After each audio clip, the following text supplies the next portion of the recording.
Nga. Tari tari fia fia ki motolu if you've just joined us. Joining us right now, we have a very special guest, and she is a familiar face and a voice that you'll hear from her very soon because she is the new Pacific Business Trust CEO. Yes, Mary Losse joins us right now. Mary, ma loilele kia ora. Kia ora, Malulile, John. Lovely to see you, and Malulile to all your listeners. Tari tari fia fia koe, Mary, to our Polokalama this afternoon. I was just saying off air, this is kind of weird, me interviewing you. I know that you're a broadcaster, and of course you've worked in television, and now you've got this new role at the Pacific Business Trust. So you're at your new office right now. Yes, this is, well, day two, but really day one for me. I was very humbled and feel very fortunate and blessed to have received a warm welcome from my new colleagues and from the sector. Our board chair, Paul Manu, was there, and as well as the board, and it was really symbolic for me to come home, really, and to be welcomed so warmly. And there's a lot of work to do in this space, but we've got the right people here to get it done. Well, congratulations to you, Mary. I know that I mentioned, you've done your work in broadcasting. I know you've worked for government, and now you're working for the Pacific Business Trust now. What are some of the things that you're hoping, that the Pacific Business Trust will provide for our kāinga, especially those in the business sector? Hmm. Well, John, PBT has been around for 37 years, and it has recently been established or anointed as the Pacific Economic Development Agency, and that happened just before COVID hit. So like everything else in the world, it was paused. So now we are poised to look at what that role will be in that space. But as I said, it's been around for 37 years. So really, I think for me personally, it will be getting inside the business, having a look at what we've done historically. Is it still fit for purpose for our communities? What is our communities' real needs? What do they want from us? And meet in the middle somewhere. And so I'm giving myself at least a week to kind of get in and understand those things. Obviously, there are some priorities that we need to always be mindful of and always deliver on. And those are priorities from a community perspective as well as a contractual perspective. So marrying those two things up for me will be important.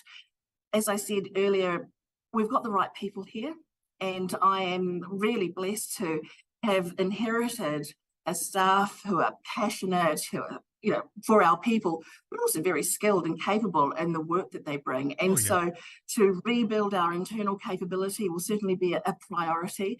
We know what our people need.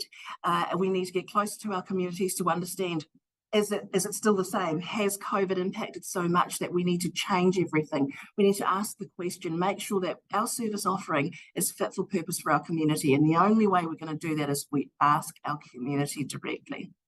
And how important is, a Pasifika people running our own businesses? Oh, I think it's incredibly important. I think our people have always been innovative entrepreneurs. You only have to go back home to see we run the businesses there.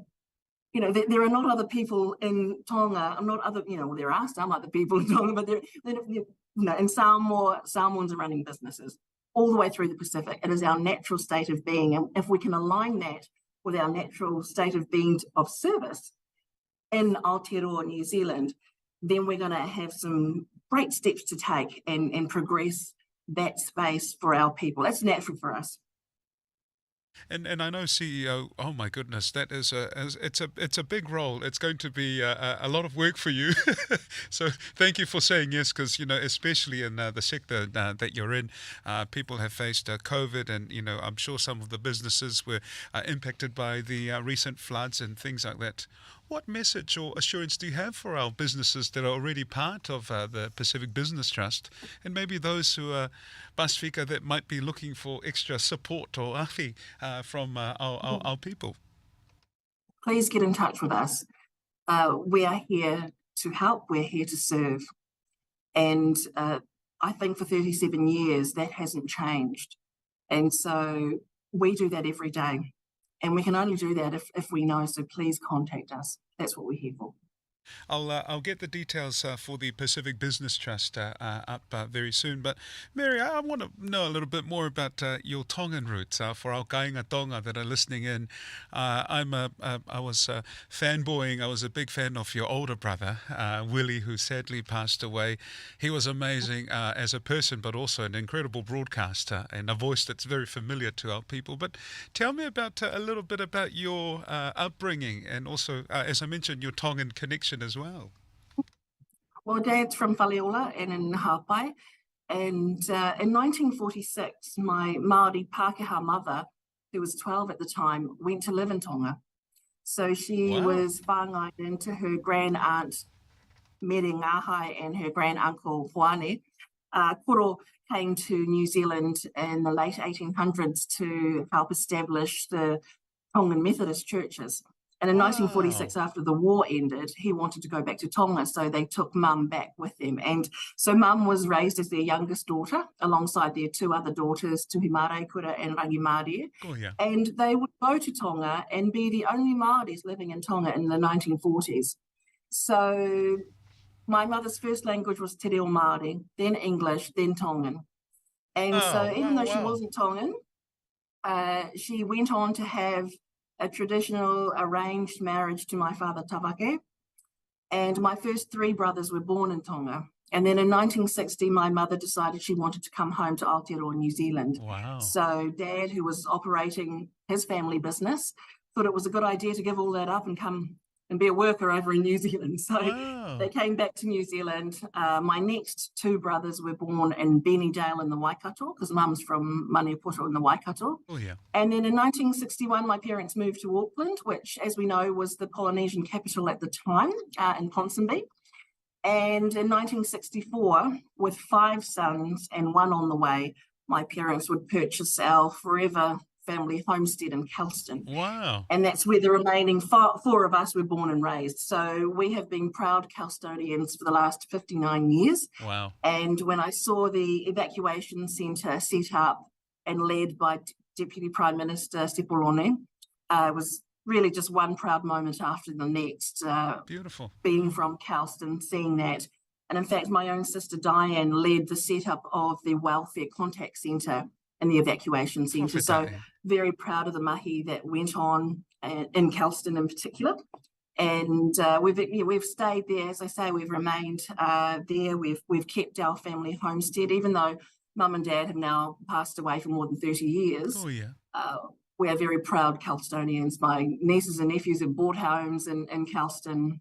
We have a very strong presence still. Oh, very proud Westie. They say West is best. And Well, it is. you know, I'm a diehard Southsider, so I'll let it go for now. I'll let it go for now. But really interesting. You mentioned Dad was in business in Tonga as well. Did you ever think that you'll be, going into a role that's kind of, working around that sector? Absolutely, I did. My father always had, he never lost his entrepreneurial spirit. He always had a number of side hustles going. And I think when you have 9 children, you've got to. So Got you. I watched my father negotiate and wheel and deal, not just for the betterment of our own family, but for the betterment of other families too. Dad, as a resident, and my mother, as a citizen, sponsored many of our Tongan whānau to come to Aotearoa, New Zealand. And so I watched that service, that level of service. And my father would always say, the way we do business is different to the Western way of doing business. It's not less, it's just different. And yesterday I mentioned that my father would also say that Māori are great at business, and reminded us that, I'm from Waikato, Kainui, that my own tupuna were trading in the Pacific Oh, hundreds of Maria. years ago, 400s of years, long before any partnership with the Crown. So we've always had that relationship. And so it's really nice to think that I'll be able to help other entrepreneurs in the same way that my father was helping many people all those years ago. That is really beautiful. But You're also part of a cohort of wahine toa. There's yourself in the role at PBT. You mentioned the Deputy Prime Minister, Carmel Sepuloni, another proud Tongan as well, and also Geraldine at the MPP, the Ministry for Pacific Peoples. And it's great you also have a Pacific female, the Minister for Pacific Peoples, also another female. So there's a change here. Yes, that's right. And I think to quote one of the kaumatua that spoke yesterday, Jim Mather, Dr. Jim Mather, he said that his grandmother used to say, if you want to talk about something, get a man to do it. But if you want to do something and take action, get a woman to do it. So I think Oile. that resonates on a number of levels. Maria. I'm actually doing a story about bees, and I found out that the female bees, are the ones that do all the work. So how about that? It's you, ladies, leading the way. Doesn't surprise me. Oh, Mary, congratulations. It's been great to speak with you, and thank you for making time for our Polokalama PM in Tonga. Any final message to wrap up our little talanoa for our listeners, our kainga Tonga, as well as those who are tuning in? Oh, well, John, firstly, I just want to thank you for all the service that you do in your capacity as a broadcaster. Thank you for acknowledging my older brother, Willie, who passed away at the end of last year. And you are that to many others, I'm sure. So thank you. And thank you to the team at PMN. 24 years ago, I went to work to establish Pacific Media Network.